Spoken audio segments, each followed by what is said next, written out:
19 নম্বর পৃষ্ঠা 12 নম্বর লাইন, সূরার নাম সূরা তাহার 124 নম্বর আয়াত। আল্লাহ বলছেন, যে ব্যক্তি আমার আইন কানুন থেকে মুখ ফিরিয়ে নেবে, এই পৃথিবীতে একটা দিন তাকে আমি শান্তিতে থাকতে দেব না, টেনশনে টেনশনে জীবনযাপন করাবো।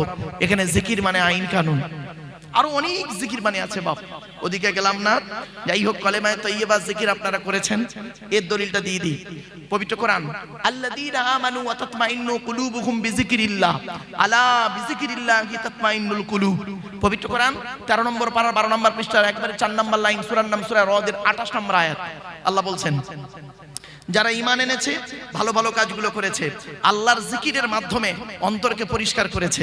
জেনে রাখো, একমাত্র শুধুমাত্র আল্লাহর জিকিরই মানুষের অন্তরকে পরিষ্কার করে দেয়। সেই জিকিরের মাহফিল এখানে এক আল্লাহর ওলির সন্তান তিনি করেছেন, আল্লাহওয়ালা মানুষ, তিনি জিকির করেছেন। তাই তো বাবা, বলুন না, আমার সঙ্গে কথা বলুন। ব্যাস, এবার চলুন হাদিস থেকে দেখি জিকির কি মানে, দেখি হাদিস থেকে কি জিকির কতগুলো আসছে দেখি। আল্লাহ রাসূল বলেছেন, জাস্ট আমি মাথানগুলো বলছি বাবা, হাতে টাইম অত নেই। মাসালুল লাযী ইয়াযকুরু রাব্বাহু ওয়াল্লাযী লা ইয়াযকুরু রাব্বাহু মাসালুল হাইয়্যি ওয়াল মাইয়্যিত। আল্লাহর নবী বলেন, যে ব্যক্তি আল্লাহর জিকির করলো না আর যে ব্যক্তি আল্লাহর জিকির করলো, দুটো ব্যক্তি কোনোদিন এক হতে পারে না। যে ব্যক্তি আল্লাহর জিকির করলো না ও হলো মৃত ব্যক্তি, আর যে ব্যক্তি আল্লাহর জিকির করলো ও হলো জীবিত ব্যক্তি। আরেকটা হাদিস, আকসিরু যিকরাল্লাহি হাত্তা ইয়াকুলু মাজনুন। আল্লাহ রাসূল বলেছেন, তোমরা এত অধিক পরিমাণে আল্লাহর স্মরণ করো যেন লোকে তোমাকে পাগল বলে মনে করে। আরেকটা হাদিস, লা ইয়াজালু লিসানুকা রাতাবাম মিন যিকরিল্লাহ। আল্লাহ রাসূল বলেছেন, তোমাদের জবানটা যেন আল্লাহর জিকিরে সিক্ত থাকে। আরেকটা হাদিস দিয়ে যাচ্ছি, যে জিকিরের মাজলিস করেছেন, শুনে নিন। আচ্ছা বাবা, আপনারা আলেমদের কাছ থেকে শুনেছেন এটা হলো একটা জান্নাতের বাগান, শুনেছেন তো নাকি? বলুন না, দলিলটা কই শুনুন। আল্লাহ রাসূল একদিন রাস্তা দিয়ে যাচ্ছেন, কিছু সাহাবী রাস্তার ধারে বসেছিলেন। এমত অবস্থায় রাসূলুল্লাহ বললেন সাহাবীদেরকে, তোমরা এখানে বসে কি করছো বলো? সাহাবীরা বললেন, ইয়া রাসূলুল্লাহ, আমরা এখানে বসে বসে আল্লাহ এবং তার রাসূলের আলোচনা করছি। আল্লাহ রাসূল বললেন, ইজা মারারতুম বিরিয়াজিল জান্নাহ ফারতাউ। ক্বালু মা রিয়াজুল জান্নাহ? ক্বালা হিলাকুল যিকির। আল্লাহ রাসূল বললেন, তোমরা যখন জান্নাতের মধ্যে প্রবেশ করবে, জান্নাতের ফলমূলগুলো ভালো করে ভোগ করিও। সাহাবীরা বললেন, হে নবী, দুনিয়াতে আবার জান্নাত কোথায়? নবীজি বললেন, ক্বালা হিলাকুল যিকির। আল্লাহ এবং রাসূলের আলোচনা যেখানে করা হয় ওটাই হলো রিয়াজুল জান্নাত। তৎক্ষণাৎ জোরে বলুন। তাহলে বেকার বসে নেই। এবার জিকিরটা করলেন কেন? জিকির করলে কি হয়? আল্লাহ রাসূলের হাদিস।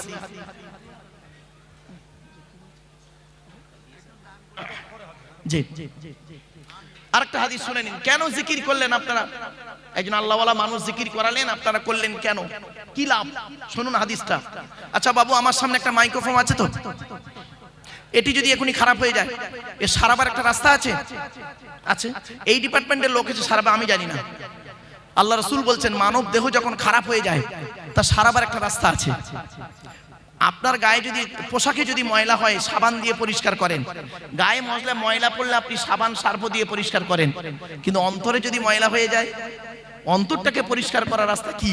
শুনে নিন আল্লাহ রাসূলের হাদিস, লিকুল্লি শাইইন সিকালাতুন ওয়া সিকালাতুল কুলুবি যিকরিল্লাহ। আল্লাহ রাসূল বলেছেন, পৃথিবীর প্রত্যেকটা বস্তু খারাপ হয়ে গেলে তার সারাবার রাস্তা আছে।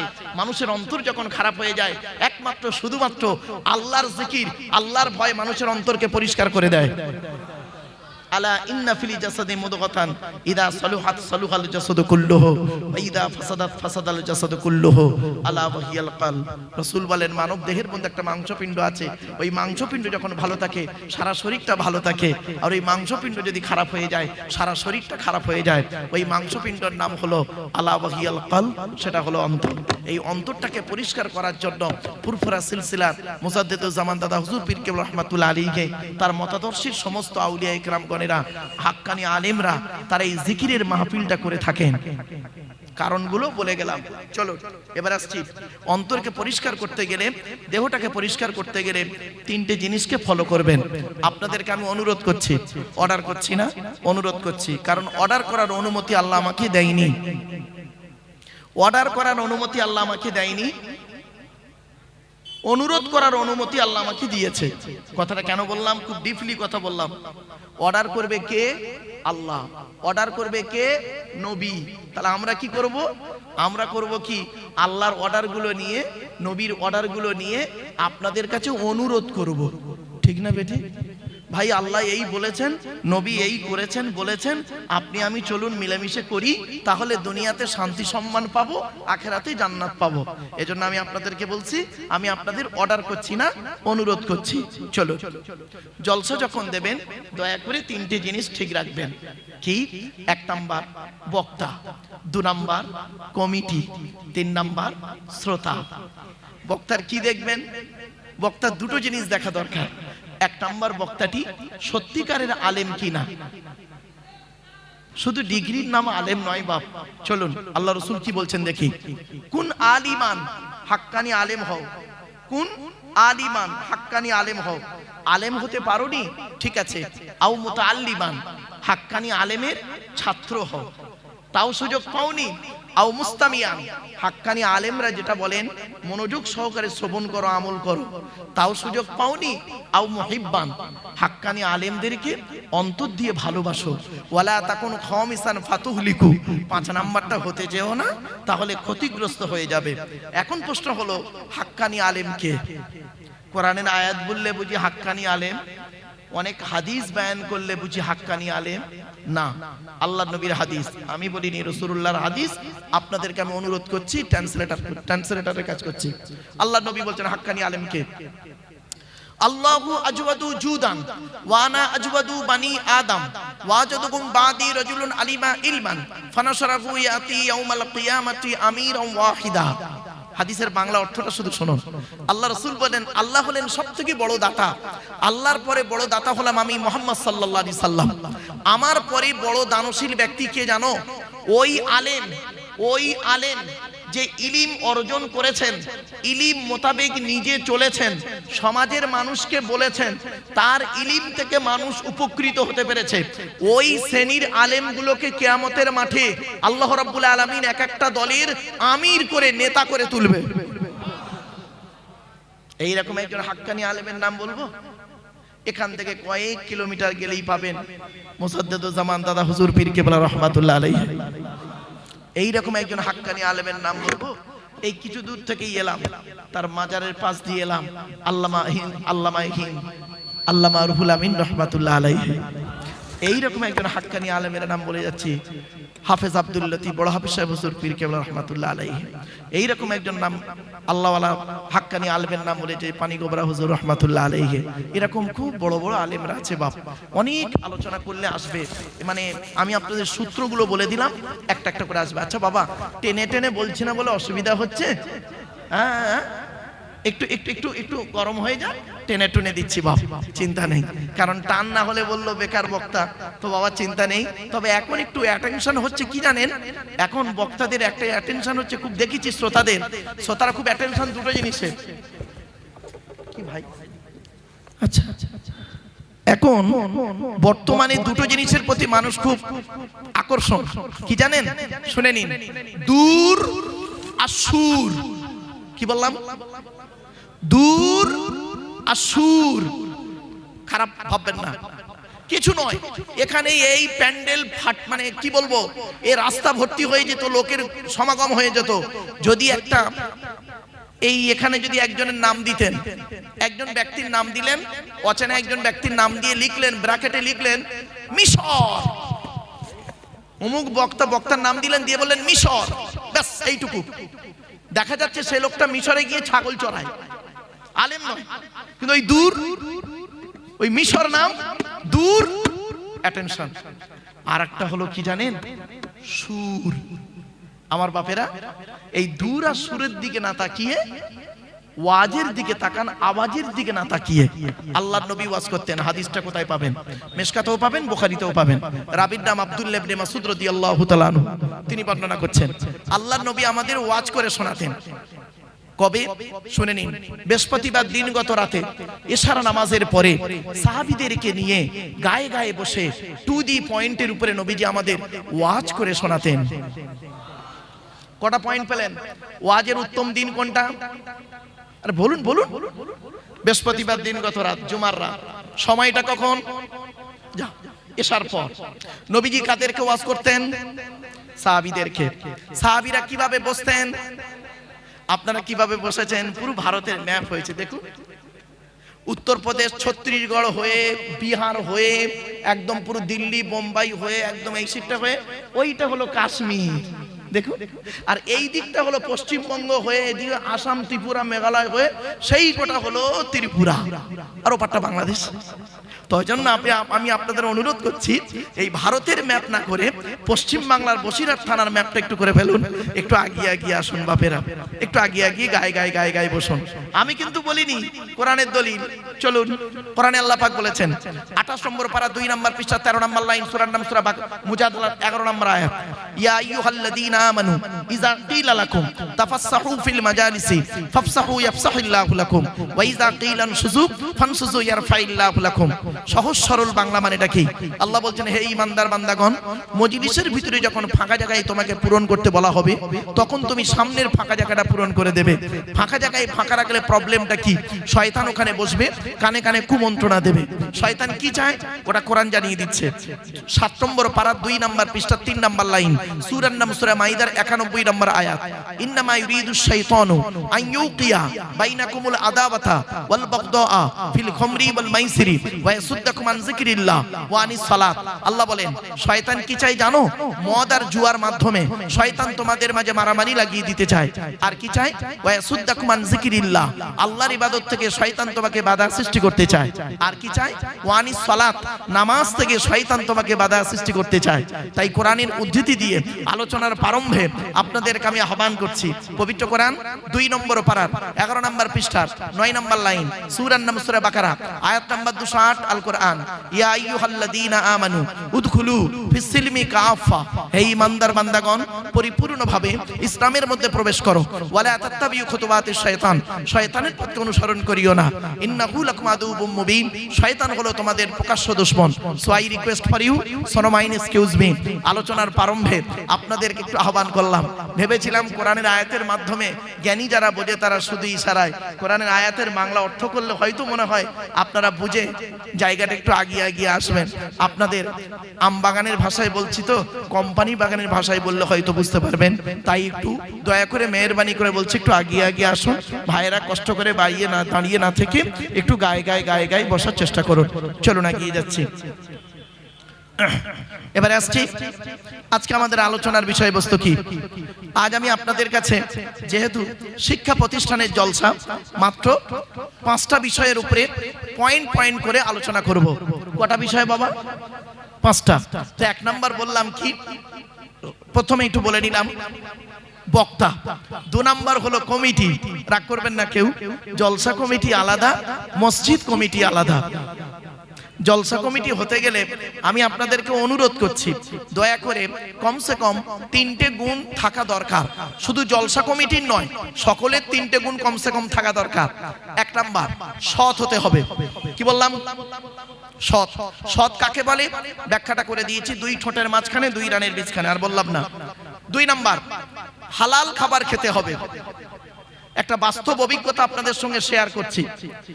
2025 সালে ডিসেম্বর মাসে আমি বোম্বাইতে জলসায় গেছিলাম। তো একজন হিন্দু কলেজের প্রফেসর, ব্রাহ্মণ ঘরের সন্তান, দেখলাম ভদ্রলোকের কোরআন সম্পর্কে অনেকটা জ্ঞান আছে, ভদ্রলোক কোরআন পড়েন। আমার কাছে এসছেন, এসে বলছেন, মারুফ সাহেব, আমার বাড়ি পাকসার কাছে, আমি এখানে একটা কলেজের প্রফেসর, তো আমি আপনার লেকচার শুনি, আমি একজন হিন্দু মানুষ, এসেছি আপনার কাছে একটা জিনিস জানতে। বললাম, বলুন স্যার, কি জানতে চান? জানা থাকলে বলবো স্যার। কি বললো জানেন? বলছে, আমি কোরআন পড়ে পেলাম মদ খাওয়া হারাম, সুদ খাওয়া হারাম, ব্যভিচার করা হারাম, শুকরের মাংস খাওয়া হারাম। আমি বললাম, হ্যাঁ স্যার। উনি পট করে বলছেন, ওটা কাদের জন্য হারাম? যারা আল্লাহ এবং নবীকে বিশ্বাস করে তাদের জন্য হারাম। আমি তো আল্লাহ নবীকে বিশ্বাস করি না, তাহলে আমি যদি মদ খাই, সুদ খাই, শুকরের মাংস খাই, আল্লাহ কেন আমাকে শাস্তি দেবে পরকালে? আমার কথা তো আমাকে হালাল খেতে তো কোরআনে বলা হয়নি। মারাত্মক প্রশ্ন। আমি বললাম, স্যার কিছু একটা জায়গায় মিস্টেক হয়ে গেছে আপনার। বলছে কি বলছেন? বললাম স্যার আপনি কোরআন পড়েছেন গোটা? বলছে হ্যাঁ। বললাম স্যার আসুন আমি আপনাকে একটু আলোচনা করি। উত্তরটা দেবো? দেবো কি বলুন? শুনে নিন, বাড়ি থেকে ভাববেন, মাদ্রাসার ছেলেরা বাপেরা তোমরাও একটু খেয়াল রেখো এই আয়াতগুলো, অন্তত এই আয়াতগুলো খেয়াল রেখো মাদ্রাসার ছেলেরা বাপ। আমি 5 পৃষ্ঠা পারা লাইন আয়াত সব বলে দিচ্ছি। আমি ওনাকে বললাম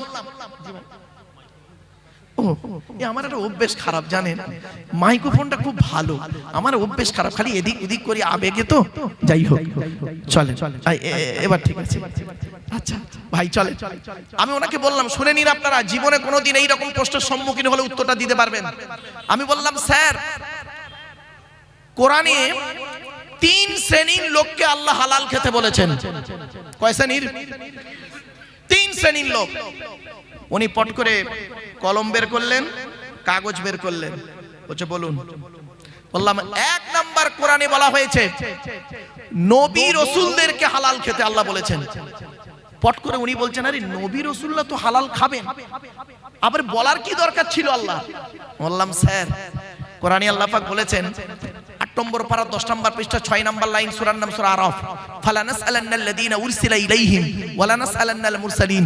প্রত্যেক নবী রাসূলকে আমি কিয়ামতের মাঠে জিজ্ঞাসা করব আপনাকে নবী করে পাঠিয়েছিলাম, আপনি আপনার দায়িত্ব পালন করেছিলেন পৃথিবীতে? আপনাকে রাসূল করে পাঠিয়েছিলাম, আপনি আপনার দায়িত্ব পৃথিবীতে পালন করেছিলেন? আচ্ছা নবী রাসূলদেরকে যদি এরকম প্রশ্নের সম্মুখীন হতে হয়, আমি আপনি প্রশ্নের সম্মুখীন হব না, আপনি ভাবলেন কি করে? কোরআনে আল্লাহ পাক কি বলেছে দেখি, সূরা কিয়ামার মধ্যে 29 পারা, আয়াহসাবুল ইনসানু আন ইউতরাকা সুদা। মানুষ কি মনে করেছে আমি এমনি এমনি তাকে ছেড়ে দেবো? এত সহজ নয়। কড়াই গন্ডাই হিসাব নেব, হিসাব নেওয়ার পরে যদি ভালো আমি আল্লাহ বুঝি তো ছাড়বো, আর নইলে বলবো দাঁড়া তোর খবর আছে। জ্ঞানী জ্ঞানের হিসাব দাও, ধনী অর্থের হিসাব দাও, যুবক যৌবনের হিসাব দাও। আমি বললাম স্যার 1 নাম্বার হালাল খেতে বলেছেন নবী রাসূলদেরকে। বলছে কোথায় লিখছেন? শুনে নিন, আল্লাহ বলছেন, আমি বলিনি, কোরআনে আয়াতটা আমি ট্রান্সলেটরের কাজ করছি। ইয়া আইয়ুহার রাসূল কুলু মিনাত তাইয়্যিবাতি ওয়া আমালু সালিহা ইন্নী বিমা তা'মালুনা আলীম। 18 নম্বর পারা 4 নম্বর পৃষ্ঠার 8 নম্বর লাইন সূরার নাম সূরা মুমিনুনের 51 নম্বর আয়াত। হে রাসূলগণ, ইয়া আইয়ুহার রাসূল, রাসূল নয়, রাসূল হলো একবচন সিঙ্গুলার, ওর বহুবচন হলো রুসুল প্লুরাল। ইয়া আইয়ুহার রাসূল, হে রাসূলগণ, কুলু মিনাত তাইয়্যিবাতি ওয়া আমালু সালিহা, আপনারা পৃথিবীতে হালাল খাবার খান আর ভালো ভালো কাজগুলো করুন। উনি পট করে আমাকে বললেন স্যার আমি রাসূলও নয় নবীও নয়। আমি বললাম স্যার আমিও রাসূলও নয় নবীও নয়। তাহলে 1 নাম্বারটা বাদ, 2 নাম্বারটায় পড়েন কি দেখি আপনি আমি।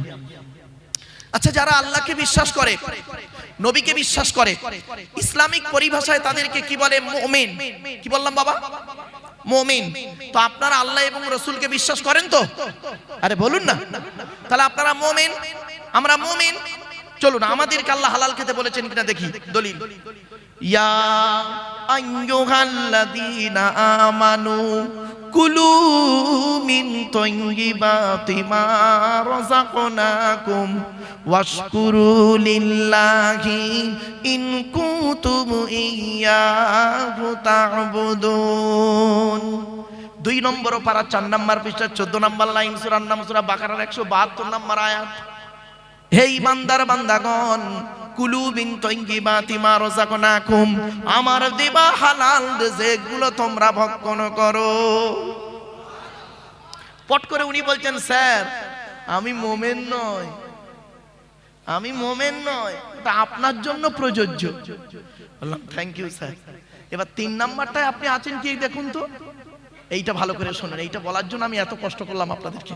চলো আমি বললাম স্যার আপনি মানব জাতির মধ্যে আছেন কি? বলছে আমি তো মানুষ, আদমের সন্তান, মানব সন্তান আমি।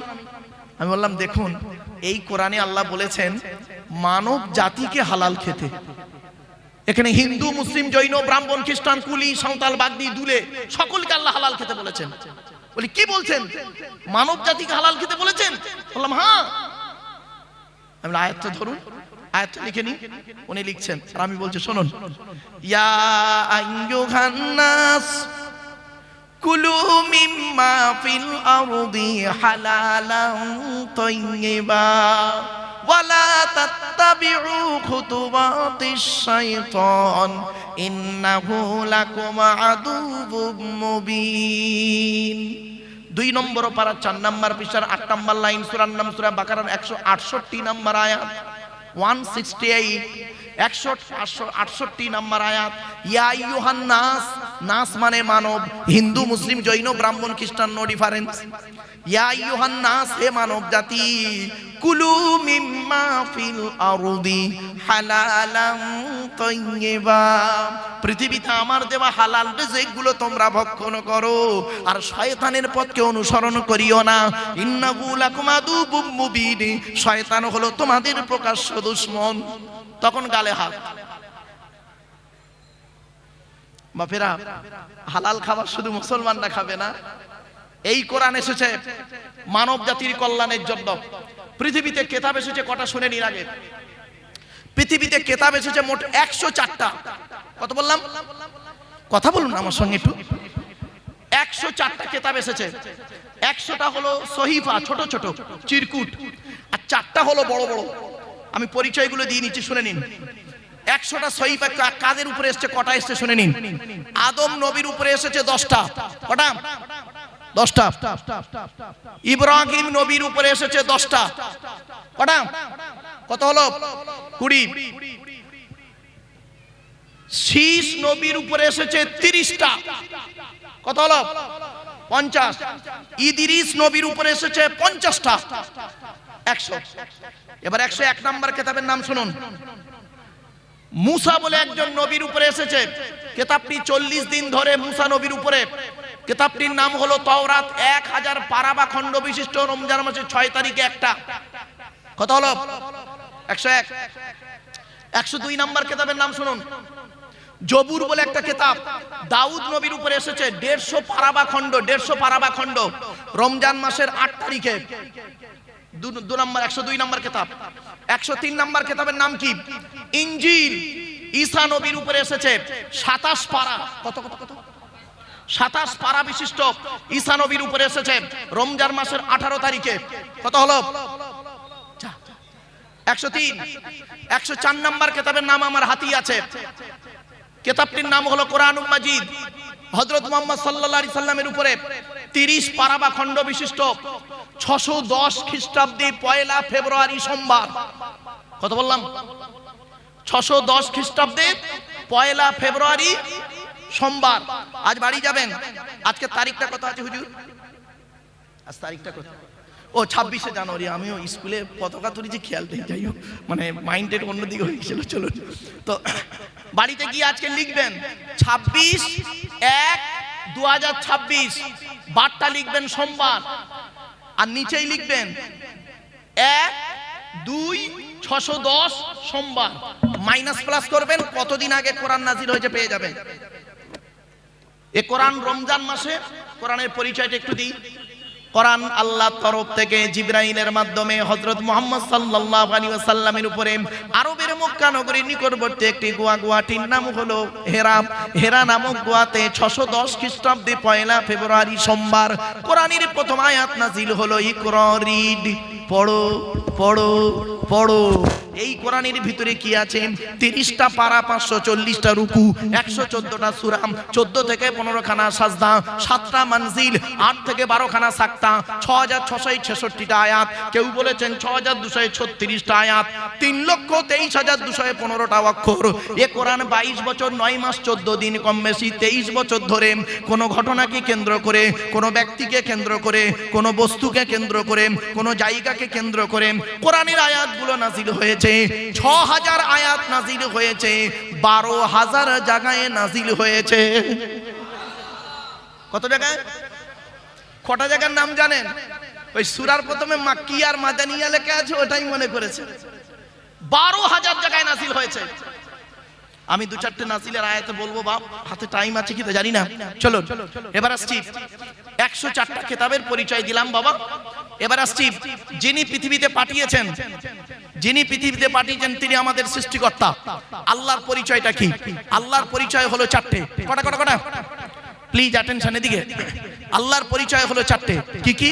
এক নাম্বার, আল্লাহ নিজেই বললেন, কুল নবী তুমি বলো, হুয়াল্লাহু আহাদ, সে আল্লাহ হলেন একক।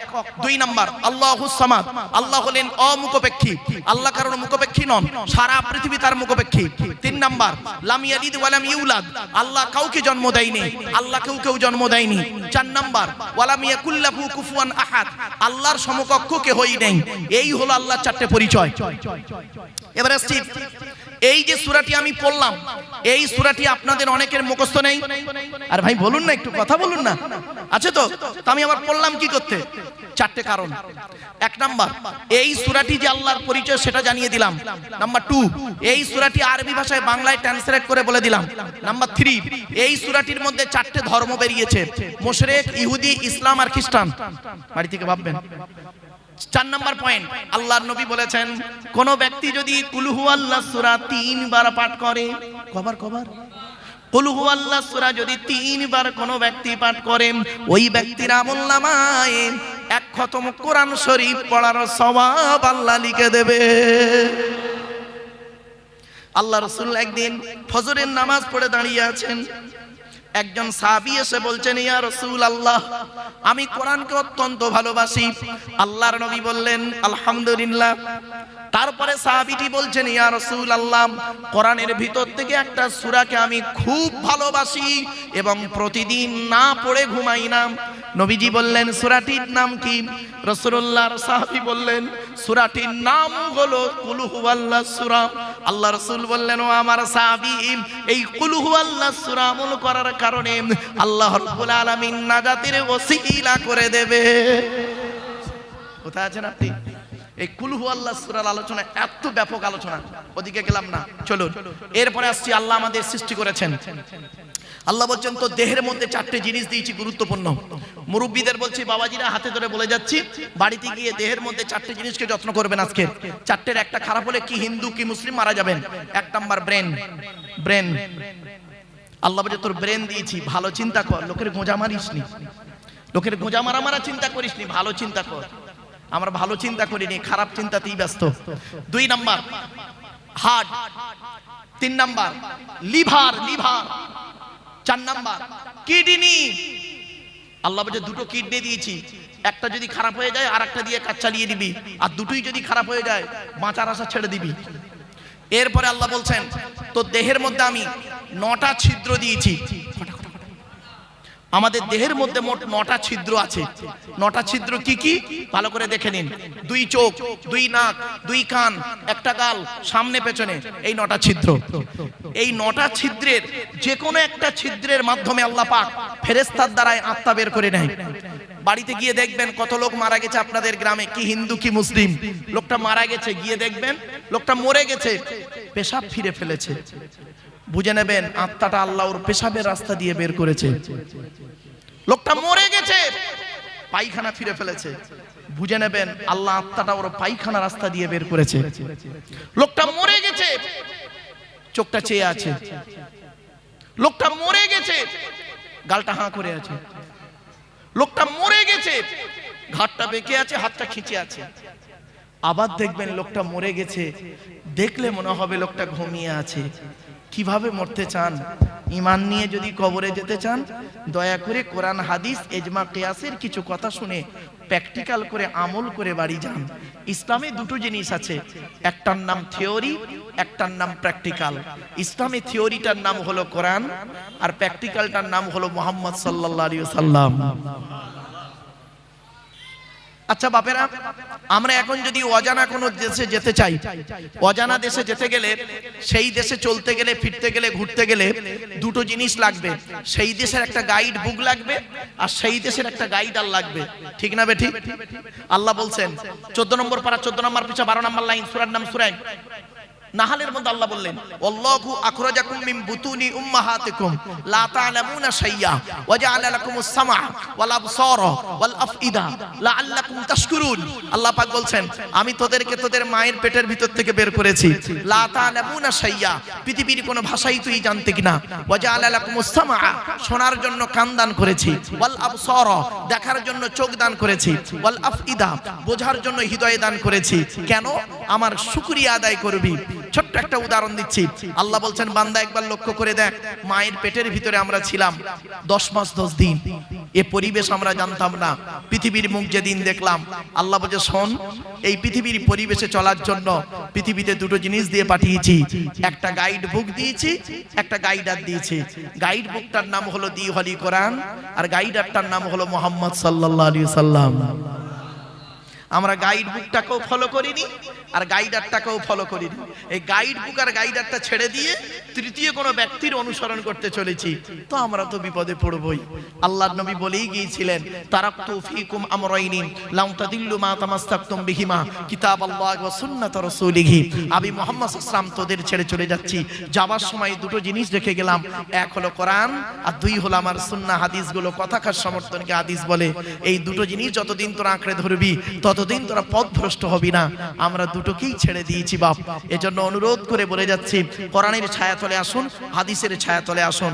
সামান্য একটু টেকনিক্যাল, সামান্য একটু সমস্যার জন্য কত বিশাল বড় ক্ষতি হয়ে যায় আপনি ভাবতে পারবেন না।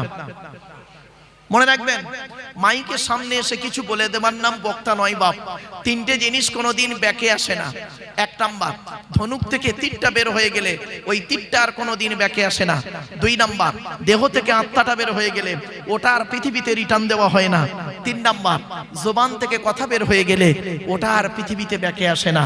এজন্য 1 ঘন্টা লেকচার দিতে গেলে বাপ 3 ঘন্টা স্টাডি করতে হবে, পড়াশোনা করতে হবে, কিতাব মোতালিয়া করতে হবে। মনে রাখবেন, সব জায়গাতেই যদি পরিশ্রম করলে সফলতা আসতো, তাহলে বনের রাজা গাধাই হতো। ঠিক না বেটি? সব জায়গায় যদি পরিশ্রম করলে সফলতা আসতো, বনের রাজা গাধাই হতো। গাধা 16 ঘন্টা খাটে আর সিংহ 16 ঘন্টা ঘুমায়। বাড়ি থেকে ভাববেন। ছোট্ট একটা উদাহরণ দিচ্ছি, জাস্ট ফর এক্সাম্পল, খারাপ সেন্স নেবেন না। চলুন এগিয়ে যাচ্ছি, আপনাদের কাছ থেকে একটা উত্তর নেব। দেখি, 3 বন্ধু, বন্ধু 3 বন্ধু চিন্তা করছে ব্যবসা ভালো চলছে না, কি করি বলতো? তো 3 বন্ধু মিলে একটা ব্যবসা খুলছে। তা কিসের ব্যবসা করা যায়? বললো এক কাজ কর, তেলের ব্যবসা কর। তেল, পেট্রোল পাম্প করবো। Petrol pump. কি বললো? Petrol pump. 3 বন্ধু মিলে একটা পেট্রোল পাম্প করেছে। পেট্রোল পাম্পটা কোথায় করেছে শুনবেন? বলবো? দোতলায়। কোথায়? দোতলায় পেট্রোল পাম্প খুলেছে। 6 মাস হয়ে গেছে, 1 লিটার তেল বিক্রি হয়। তো 3 বন্ধু আবার বসেছে, দূর ঘোড়ার দিন, ব্যবসা করে কোনো লাভ নেই। 6 মাস পেট্রোল পাম্প খুলেছে, একটাও খরিদ্দার আসেনি। তা কাজ কর। বললো কি? বলে পেট্রোল পাম্পটা বন্ধ করে দিয়ে হোটেল কর, হোটেল রেস্টুরেন্ট হোটেল কর। তো পেট্রোল পাম্প বন্ধ করে দিয়ে রেস্টুরেন্ট করেছে, হোটেল করেছে। 6 মাস হয়ে গেল, একটাও খরিদ্দার আসেনি। কারণটা কি? কারণটা কি বলুন? বুঝতে পারছেন না? এই প্যাঁচটা যেদিন বুঝতে পারবে সেই দিন জানবেন কিছু জানতে পেরেছি। আব্দুল্লাহ মারুফের কথা একটু বুঝে এসছে। শোনেন, খুলে বলে দিচ্ছি। প্রথমে ওরা কি করেছিল? আরে বলুন না। পেট্রোল পাম্প করেছিল। সাইনবোর্ডটা কি লিখেছিল? Petrol pump. দোতলায় ছিল বলে কোনো খরিদ্দার যায়নি। এবারে পেট্রোল পাম্প বন্ধ করে দিয়ে ভেতরে কি করেছে? হোটেল। বাইরে সাইনবোর্ডটা কি আছে? Petrol pump. ওইটাকে যদি রেস্টুরেন্ট লিখে দিত তাহলে আর এই সমস্যায় পড়তে হতো না। জ্ঞানী গুণী বুদ্ধিজীবী মানুষ, জ্ঞানী যারা বোঝে তারা শুধু ইশারায়। বাড়ি থেকে একটু ভাববেন। চলুন, আমরা এমন মানুষ না, আমরা এমন মানুষ, রাগ করবেন না, আমরা এমন মানুষ, কিরকম মানুষ দেখবেন, নিজের পাপের বাটখারা দিয়ে অন্যের পাপ ওজন করি। ঠিক না বেটি? বাটখারা বোঝে ভাই? নিজের পাপের বাটখারা দিয়ে নিজের পাপ কোনোদিন ওজন করিনি, অন্যের পাপ ওজন করি। আমরা এমন মানুষ না, দুধওয়ালা লোকের বাড়ি বাড়ি যায়, দুধ কিনে সহজে কেউ খেতে চায় না। মদওয়ালা দোকান দিয়ে বসিরহাটে বসে আছে, ও মোটর সাইকেলে তেল পুড়িয়ে মদ কিনে খেয়ে মারামারি করে রোজার মাসে হাজি সাহেবের বেটা লখাবে চুপ মেরে বসে আছে। দুধওয়ালা কোথায় গিয়েছিল? বলুন বলুন বলুন। ওর বাড়ি গিয়েছিল, খাইনি। আমরা এমন মানুষ না, দুধওয়ালাকে বলি এই দুধে পানি দিসনি তো, আর মদে পানি